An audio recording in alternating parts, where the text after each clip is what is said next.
Let's go.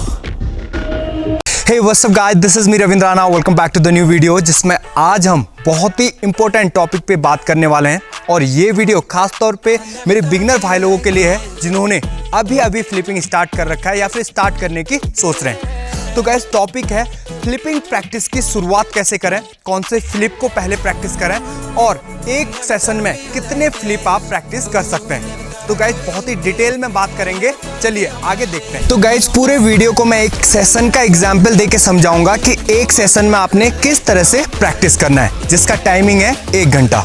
और इसको easily समझने के लिए हम 3 भागों में समझेंगे guys. Number 1 part stretching and warm up group, पूरे सेशन का 15%.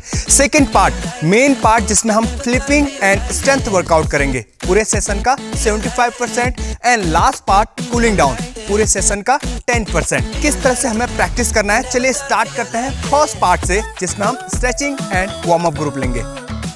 स्टार्ट करते हैं फर्स्ट पार्ट को, stretching and warm up group. तो गाइज किसी भी सेशन को स्टार्ट करने से पहले जिसमें फिजिकल एक्टिविटी इन्वॉल्व हो, स्ट्रेचिंग एंड वार्म अप करना बहुत ही जरूरी है. यह क्यों जरूरी है, इसके बहुत सारे रीजन है गाइज. जैसे कि स्ट्रेचिंग एंड वार्म अप के जरिए हम अपने हार्ट रेट और ब्लड फ्लो को इंक्रीज करते हैं. ब्लड फ्लो इंक्रीज होने से हमारे मसल तैयार होते हैं किसी भी फिजिकल एक्टिविटी को स्पीड से करने के लिए. साथ ही हमारा माइंड भी प्रिपेयर होता है उस मूवमेंट को करने के लिए. सेकेंड, स्ट्रेचिंग के जरिए हम अपने मसल, जॉइंट और लिगामेंट की फ्लेक्सिबिलिटी को इंक्रीज करते हैं जिससे किसी भी फ्लिप को फुल रेंज ऑफ मोशन के साथ स्मूथली करने में मदद मिलता है. सबसे पहले हम general stretching and warm up करेंगे. इसमें हम होल बॉडी को स्ट्रेचिंग एंड वार्म अप करेंगे एंकल से लेके नेक तक. जनरल स्ट्रेचिंग पूरे बॉडी को एक साथ वार्म अप करने के लिए किया जाता है. उसके बाद हम स्पेसिफिक वार्म अप करेंगे.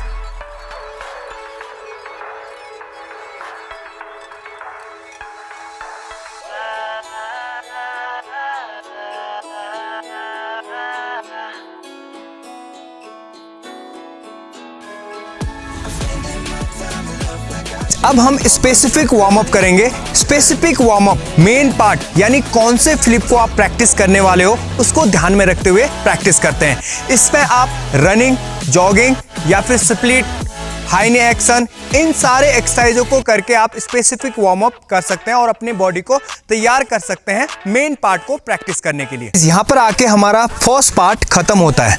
अब हम सेकेंड पार्ट में मूव करेंगे. अब हम लेते हैं सेकेंड पार्ट, मेन पार्ट, जो कि पूरे सेशन का 75% है जिसमें आप फ्लिप प्रैक्टिस करने वाले हो और स्ट्रेंथ वर्कआउट प्रैक्टिस करने वाले हो. तो गाइज बिगिनर स्टेज में अब आपने 5 से 6 बहुत ही सिंपल फ्लिप लेने हैं जिसे आप प्रैक्टिस करेंगे.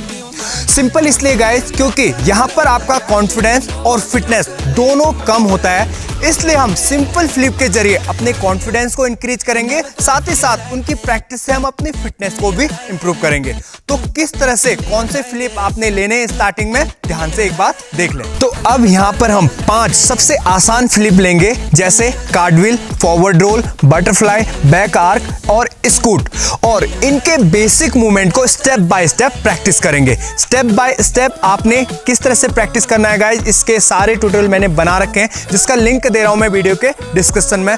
आप वहां जाके इनके स्टेप याद कर सकते हैं और स्टेप बाय स्टेप उनको प्रैक्टिस कर सकते हैं. ये पूरा सेशन एक बिगिनर स्टेज के लिए है, इसलिए हमने बहुत ही सिंपल फ्लिप यहाँ पर ले रखे हैं. आप फ्लिप की चॉइस अपने लेवल को देखते हुए चूज कर सकते हैं. अब आपने इन सारे फ्लिप की बेसिक मूवमेंट को एक सेशन में कम से कम 6 से 10 बार प्रैक्टिस करना है.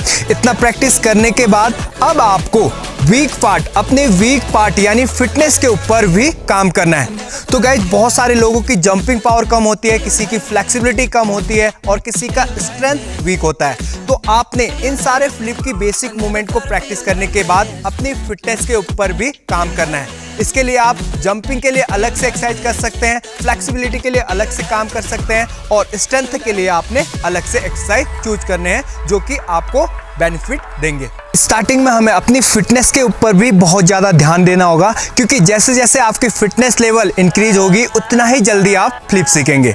और यहाँ पर एक चीज़ और ध्यान रखना है गाइज, स्टार्टिंग में ही जल्दी फिटनेस को इंक्रीज करने के लिए ओवरलोड या फिर एक्स्ट्रा लोड के साथ स्टार्ट ना करें क्योंकि इससे आपको इंजरी हो सकती है. Step by step gradually increase करें, जैसे जैसे फिटनेस इंक्रीज होगी उतनी ही जल्दी आप फ्लिप भी सीखेंगे। यहाँ पर आके हमारा सेकेंड पार्ट भी खत्म होता है। अब हम बढ़ते हैं थर्ड पार्ट की तरफ।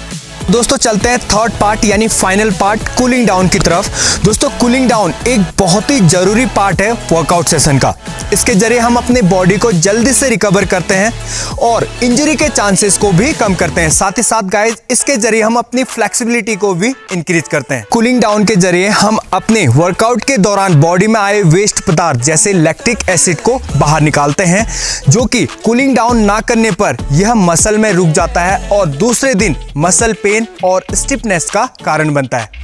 दोस्तों कूलिंग डाउन ना करने पर हमारी बॉडी जल्दी से रिकवर भी नहीं हो पाती है, लेकिन इन सारे प्रॉब्लम्स को हम एक चीज यानी कूलिंग डाउन से खत्म कर सकते हैं। और दोस्तों कूलिंग डाउन के जरिए ही हम फिर से अपने ब्लड फ्लो को नॉर्मल स्टेज में लाते हैं। यहाँ पर आके हमारा थर्ड पार्ट भी खत्म होता है और ये एक डिटेल वीडियो था गाइस, जिसमें आपको एक सेशन के अंदर क्या क्या प्रैक्टिस करना है, कौन से फ्लिप को प्रैक्टिस करना है और कौन से पॉइंट को ध्यान में रखते हुए प्रैक्टिस करना है। अगर आपको वीडियो पसंद आया तो गाइज एक लाइक जरूर करें। चैनल पर नए हैं तो चैनल को जल्दी से सब्सक्राइब भी कर लें। अगर आपके कोई भी क्वेश्चन है तो कमेंट बॉक्स में पूछ सकते हैं। वीडियो देखने के लिए और मेरे साथ बने रहने के लिए thank you. Bye bye. Finish.